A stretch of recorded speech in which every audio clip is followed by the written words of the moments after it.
you ever called yourself a natural procrastinator? Let me tell you something, that's a load of rubbish. It doesn't exist. What you really mean is you're not as productive as you want to be, and we've all been there, trust me. ADHD is we tend to think our lives are just one big mess that we've got to fix all at once, and then suddenly after that we'll be able to work like a well-oiled machine.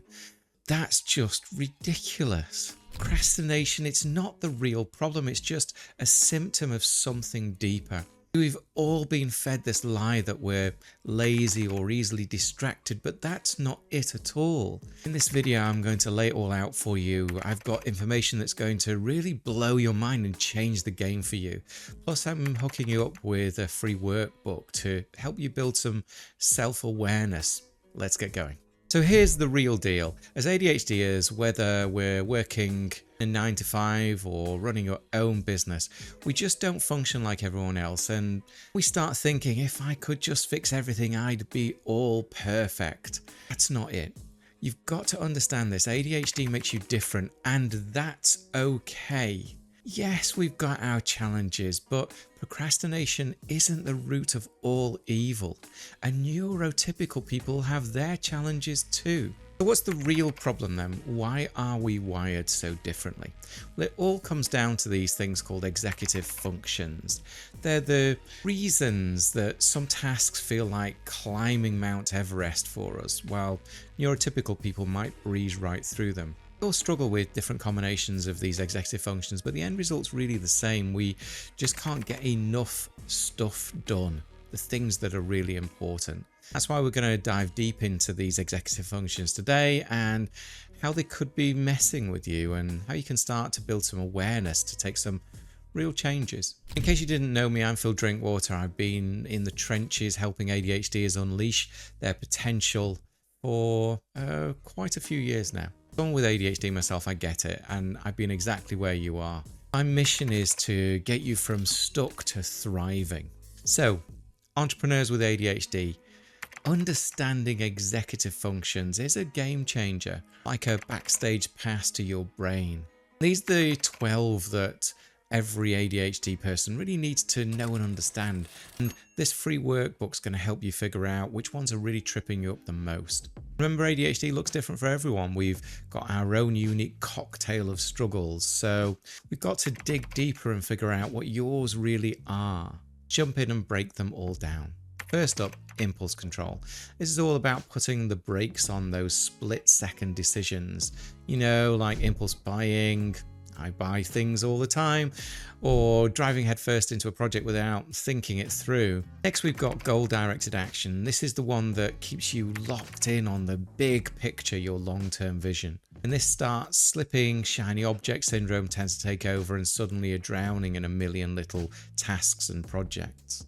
Next up, time management, the bane of most ADHDers' existence. Estimating how long things take, jumping between tasks, hitting deadlines, it can be a real nightmare for us. And then there's stress tolerance. As an entrepreneur, stress is kind of part of what we have to accept. But when you've got ADHD, it can be really difficult and throw you off your game.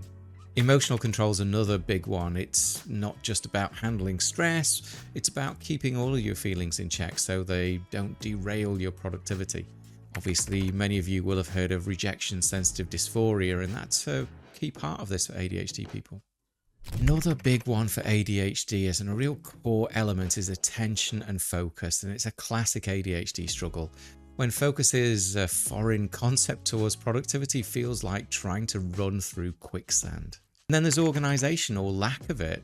Losing important documents, forgetting emails, misplacing your keys for the millionth time. Probably sounds pretty familiar.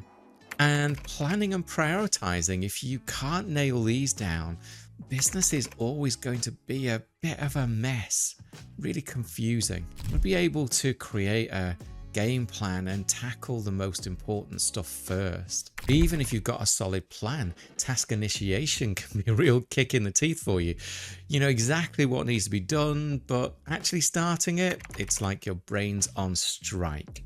Now, one that I find that ADHD people don't consider too much is self-monitoring. It's about being aware of yourself and how you're coming across to others and your impact on everyone. Without it, you might bite off more than you can chew, say something you can't take back. It can really cause problems with relationships. Working memory. Big challenge for me, I have to be honest. It's like your brain's sticky notes. It's what's there to help you remember clients' names, which can be awkward, or the details of a project, or even what you had for breakfast that day. And when it's not going well, that can cause a lot of problems. And last one, flexible thinking. This is something for me that's a real win. I love flexible thinking. It's being able to think outside of the box, come up with creative solutions. But for a lot of ADHD people, it's easier said than done. And particularly if you don't have a level of self-awareness, it can be really difficult to know that this is even a problem for you. So which ones of these really resonated for you? Pop it in the comments below. Why am I telling you all of this? Because we're all struggling to get things done. It's usually not just one of these executive functions causing the problem, it's a tangled web of them. And when you're stuck in that cycle day after day, not knowing what's really going on, it starts chipping away at your confidence. You start believing that you're just a procrastinator and that you'll always be this way. And I've seen this a million times. Entrepreneurs and executives will come to me convinced that they're just lazy. It's absolutely heartbreaking. But I've been there too. Didn't even know about executive functions for a long time. Considering how crucial they are for navigating ADHD, it's crazy. So I mentioned me and impulse control. Let's say that I might have a few too many gadgets lying around. Time management's also a real struggle for me. I find it difficult to hit deadlines and keep myself in check.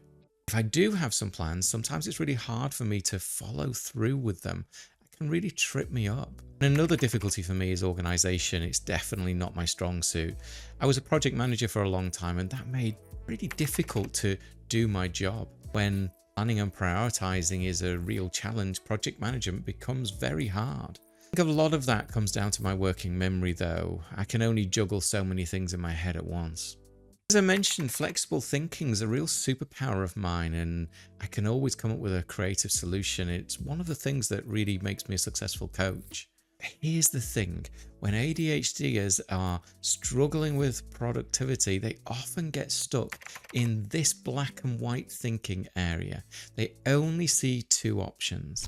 Option number one, suck it up and power through. It's uncomfortable and exhausting for us though, and leads to burnout.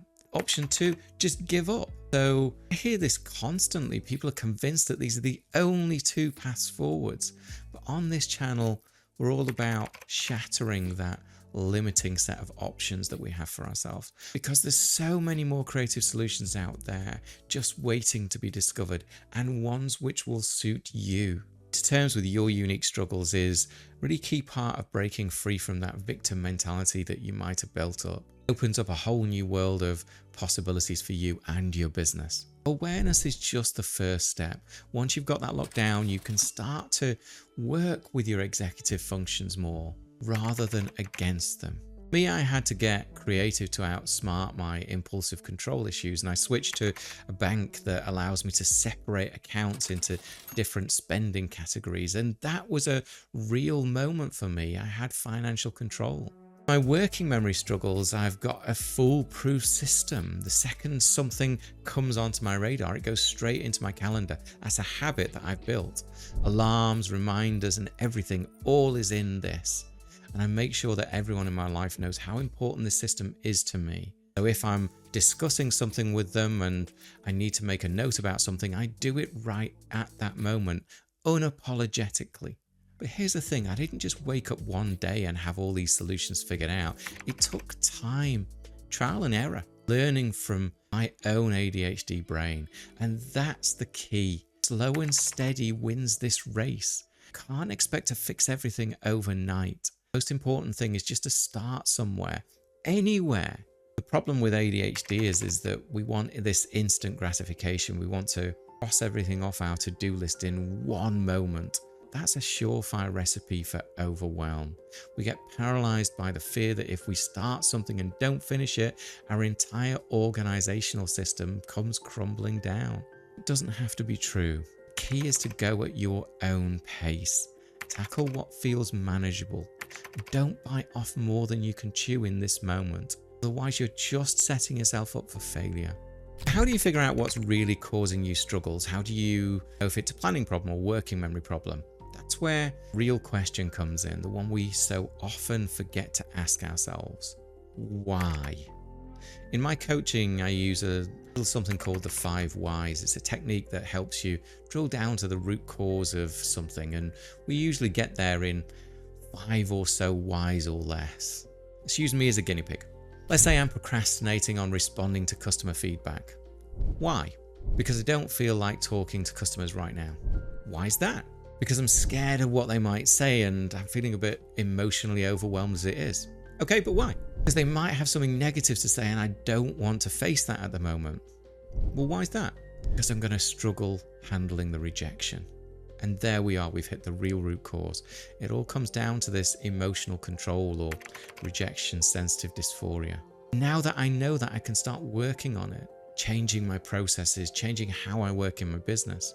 But I'd never have got there if I hadn't taken time to build that self-awareness. That's why this stuff's so important. For me and my clients, the results have been nothing short of incredible. We've been more productive, more confident, more in control. I'm getting more of the right things done, things that actually move the needle and are important. I'm not constantly battling myself all the time, stuck in that victim mentality of that black and white thinking. Understanding my executive challenges has shown me that I can solve my own problems. I am empowered. I'm in charge of my ADHD, and I want the same for you. How do you get started? I've got this covered. This is the free workbook.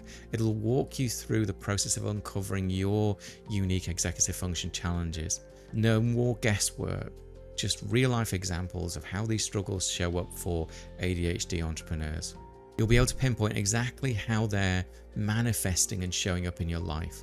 It's the first step for creating real and lasting change. Why is this different from all the other strategies out there? Because it allows you to zero in on one problem at a time. I'm not expecting you to have all of the answers right away. I don't expect you to have them all figured out, even after you've finished the workbook. Real win is just starting, giving yourself permission to prioritize one thing at a time.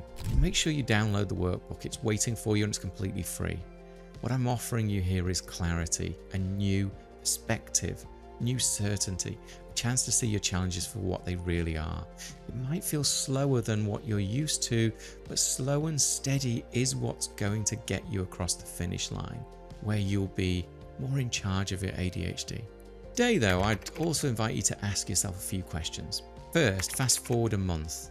You've been consistently working on one of your executive function challenges. What changes do you see? How's it impacted your productivity and your overall well-being? Second, imagine your perfect day, a day where you felt completely in control of your ADHD. What does that feel like? How does it feel? What were you able to accomplish? And finally, what's holding you back from making this a reality? And are you going to let it stand in your way? Don't forget to grab the workbook and start working through it at your own pace. And remember, you can always hit pause and come back to it later. This is a marathon, not a sprint. And I'm right here with you every step of the way. We all are together. Catch you in the next video. Until then, keep being your awesome ADHD self.